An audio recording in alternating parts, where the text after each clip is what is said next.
जब लक्ष्मण जी ने समाचार पाए तब वे व्याकुल होकर उदास मुंह उठ दौड़े। शरीर कांप रहा है, रोमांच हो रहा है, नेत्र आंसुओं से भरे हैं। प्रेम से अत्यंत अधीर होकर उन्होंने श्री राम जी के चरण पकड़ लिए। वे कुछ कह नहीं सकते, खड़े खड़े देख रहे हैं। ऐसे दीन हो रहे हैं मानो जल से निकाले जाने पर मछली दीन हो रही हो। हृदय में यह सोच है कि हे विधाता, क्या होने वाला है? क्या हमारा सब सुख और पुण्य पूरा हो गया? मुझको श्री रघुनाथ जी क्या कहेंगे? घर पर रखेंगे या साथ ले चलेंगे? श्री रामचंद्र जी ने भाई लक्ष्मण को हाथ जोड़े और शरीर तथा घर सभी से नाता तोड़े हुए खड़े देखा। तब नीति में निपुण और शील, स्नेह, सरलता और सुख के समुद्र श्री रामचंद्र जी वचन बोले, हे तात, परिणाम में होने वाले आनंद को हृदय में समझकर तुम प्रेमवश अधीर मत हो। जो लोग माता, पिता, गुरु और स्वामी की शिक्षा को स्वाभाविक ही सिर चढ़ाकर उसका पालन करते हैं, उन्होंने ही जन्म लेने का लाभ पाया है, नहीं तो जगत में जन्म व्यर्थ ही है। हे भाई, हृदय में ऐसा जानकर मेरी सीख सुनो और माता पिता के चरणों की सेवा करो। भरत और शत्रुघ्न घर पर नहीं है, महाराज वृद्ध है और उनके मन में मेरा दुख है। इस अवस्था में मैं तुमको साथ लेकर वन जाऊं तो अयोध्या सभी प्रकार से अनाथ हो जाएगी। गुरु, पिता, माता, प्रजा और परिवार सभी पर दोह का दुभसा भार आ पड़ेगा। अतः तुम यहीं रहो और सबका संतोष करते रहो।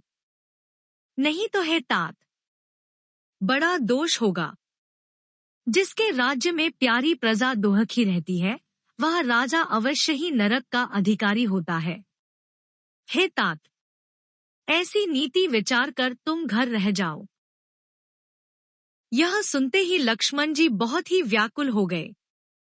इन शीतल वचनों से वे कैसे सूख गए, जैसे पाले के स्पर्श से कमल सूख जाता है। प्रेमवश लक्ष्मण जी से कुछ उत्तर देते नहीं बनता।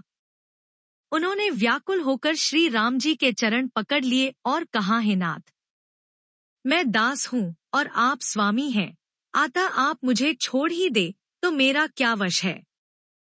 हे स्वामी, आपने मुझे सीख तो बड़ी अच्छी दी है, पर मुझे अपनी कायरता से वह मेरे लिए अगम पहुंच के बाहर लगी।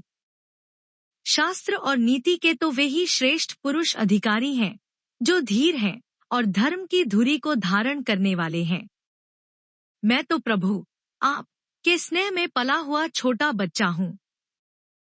कहीं हंस भी मंदराचल या सुमेरु पर्वत को उठा सकते हैं। हे नाथ, स्वभाव से ही कहता हूँ, आप विश्वास करें, मैं आपको छोड़कर गुरु, पिता, माता किसी को भी नहीं जानता।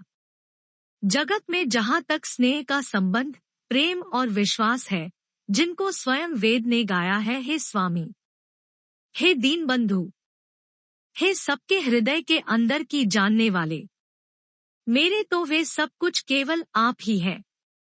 धर्म और नीति का उपदेश तो उसको करना चाहिए जिसे कीर्ति, विभूति, ऐश्वर्य या सद्गति प्यारी हो, किंतु जो मन, वचन और कर्म से चरणों में ही प्रेम रखता हो, हे कृपा सिंधु, क्या वह भी त्यागने के योग्य है? दया के समुद्र श्री रामचंद्र जी ने भले भाई के कोमल और नम्रतायुक्त वचन सुनकर और उन्हें स्नेह के कारण डरे हुए जानकर हृदय से लगाकर समझाया और कहा, हे भाई, जाकर माता से विदा मांग आओ और जल्दी वन को चलो। रघुकुल में श्रेष्ठ श्री राम जी की वाणी सुनकर लक्ष्मण जी आनंदित हो गए। बड़ी हानि दूर हो गई और बड़ा लाभ हुआ।